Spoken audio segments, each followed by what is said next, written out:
Hey mec, tu veux jouer à pierre papier ciseaux, deux manches gagnantes avec moi pour décider de qui va faire les courses? Ouais, vas-y, je suis chaud.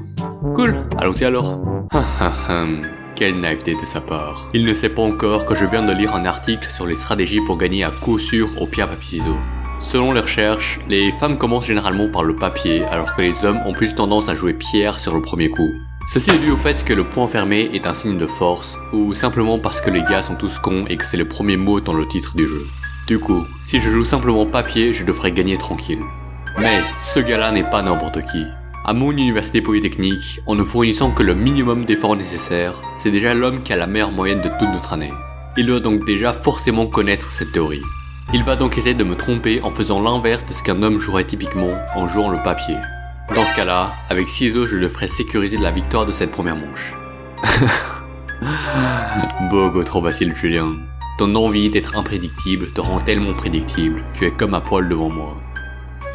Ok, t'es prêt? Pierre, papier, ciseaux. Ah bah zut, j'ai perdu. Bien joué à toi. Ah merci, j'ai eu beaucoup de chance. Mais quoi? Comment est-ce possible? Mon raisonnement A plus B égale C était pourtant infaillible. Comment ai-je pu perdre? Je dois l'avoir soit sous-estimé, soit surestimé. Mais bon, ce qui est passé est passé. Il est temps de se ressaisir maintenant et de penser à comment gagner cette deuxième manche, car si je perds celle-là, j'aurais vraiment tout perdu. Le supermarché est à 10 km de la maison et notre voiture est en panne. C'est mort pour moi d'aller faire les courses à pied avec ce froid qu'il y a dehors. Perdre n'est clairement pas une option.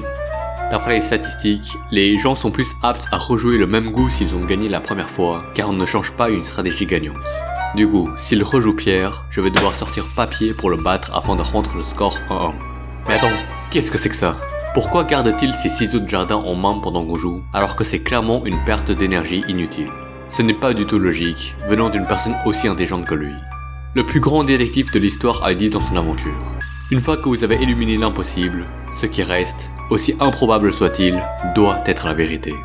L'influence psychologique. Ces ciseaux qu'il garde dans mon champ de vision ont pour unique but d'influencer ma décision sur quoi jouer, et il a bien réussi son coup. Je suis tombé en plein dans son piège, en jouant effectivement ciseaux au premier tour. Et d'ailleurs, comment ça se fait qu'il a accepté aussi vite au début de jouer à ce jeu avec moi, alors que lui aussi, c'est un gars qui n'aime pas les risques et qui déteste en plus le froid?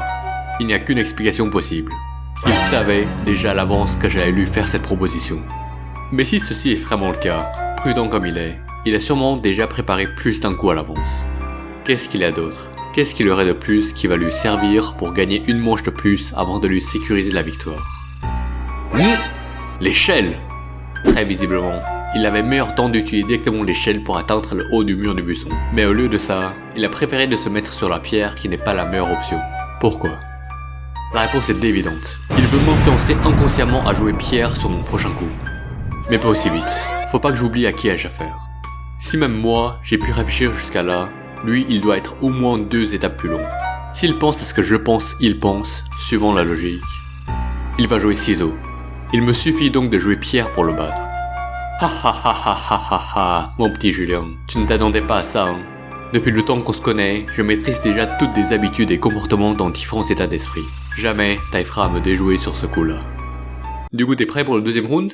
Bah ouais, toujours. Let's go alors. Pierre. Papier. Ciseaux. Quoi? C'est quoi ce truc? Bah, le trou noir. Tu sais, le truc qui absorbe tout ce que tu joues. Du coup, 2-0 pour moi. N'oublie pas d'acheter les chips au paprika. Putain!